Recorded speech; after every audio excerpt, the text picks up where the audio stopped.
আমি আমার হোম স্টুডিওর জন্য অনেকগুলা নতুন প্রোডাক্ট কিনছি। এগুলা প্রায় 1 মাস ধরে আমি কিনতেছিলাম। প্রত্যেক সপ্তাহে একটা একটা করে আইটেম আসতেছিল বিভিন্ন জায়গা থেকে। আজকে সবগুলা প্রোডাক্ট চলে আসছে। প্রত্যেকটা আইটেম আপনাদের সাথে আনবক্স করব এবং দেখবো এগুলার ভিতরে কি আছে, কেন কিনছি, কত দিয়ে কিনছি, কি কারণে কিনছি, এগুলা কি কাজে লাগবে, সবকিছু এই ভিডিওতে শেয়ার করব।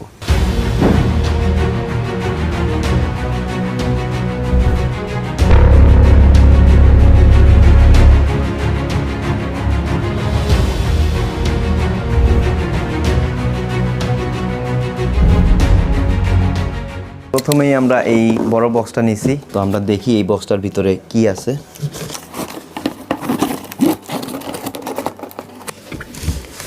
এই বক্সটার ভিতরে আছে একটা ব্যাগ।